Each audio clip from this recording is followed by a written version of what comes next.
Today I'm putting the woot in Wootware.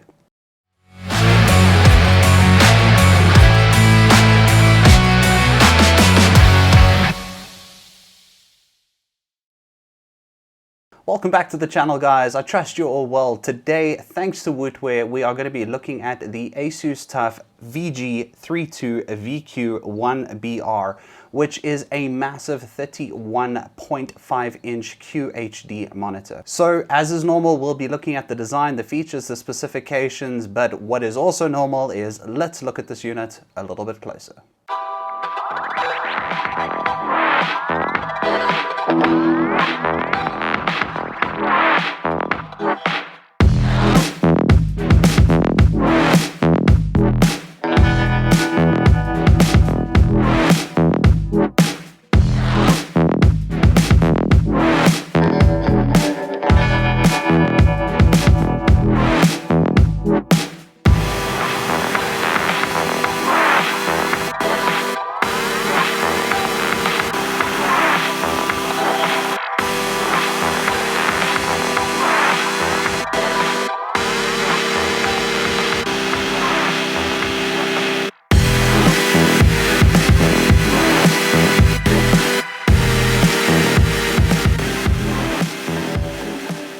Starting off with the design, because of its massive size, it is very solid but lacks a lot of adaptability. So it does have a swivel and it has tilt, but it doesn't have any height adjustment, which I do believe is a lacking feature on this monitor. The curvature rating is a 1500R, which is not the most aggressive curvature ratio, but that does mean it's amenable to a lot more people who don't like such aggressive curves. So will open itself up to more of a broader use of gamers and creators. It has 3 ports at the back for display. It has DP 1.2, which can support 165 Hz at QHD. Then it has 2 HDMI 2.0s, which support QHD at 144. It does have a 3.5mm TRS, so if you are looking to bring your headset closer or a sound system, you can do that by plugging it directly into the monitor.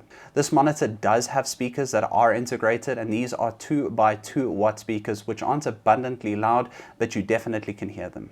Talking about the weight, it does come in at a gross weight of just over 10 kgs, but to that it does have a VESA mount, and if you look closer towards the bottom, you can release the pre-mount in favor of just having a VESA mount. Lastly, on the design, it does have a joystick, which I really enjoy because it makes navigating through the monitor a lot easier. It does have a couple of supplementary buttons that you can use for selecting the different presets. Moving on to specs, and as mentioned before, this is a WQHD monitor at 165 Hz. It is 120% sRGB or 90% on DCI-P3. The first conflict for me comes in on the panel. This is a VA panel as opposed to a IPS. Now, there are merits to both, especially with a monitor this big. Now, with the VA panel, we are getting a 3000:1 contrast ratio, but we are lacking the responsiveness of an IPS. So that is more going to be someone's decision whether those milliseconds are going to count. Personally, it was still a good experience on the VA panel, but it is something that I wanted to note. The response rate is 1 millisecond MPRT, and it is HDR10, but the real negative on this monitor for me is the nits. It comes in at 250 nits. Now, I'll explain just now why this isn't that bad, but it is definitely a point of noting. And as mentioned before, lastly, the contrast ratio is 3000:1. Moving on to features, and there are 6 worth mentioning. The first 2 are accreditations from TUV Rhineland. That is flicker-free and low blue light. Low blue light especially because it is a massive focal point for display manufacturers for health, which we will see more and more going through this year and into next year. This does have AMD FreeSync as well as Shadow Boost, and I'll show you an image of Shadow Boost of what before and after looks like.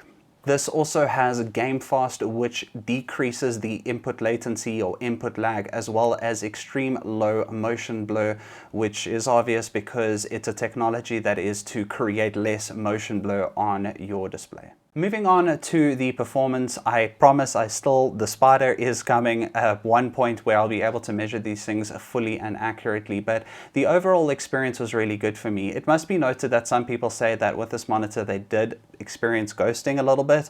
I personally didn't, but the overall performance was really great.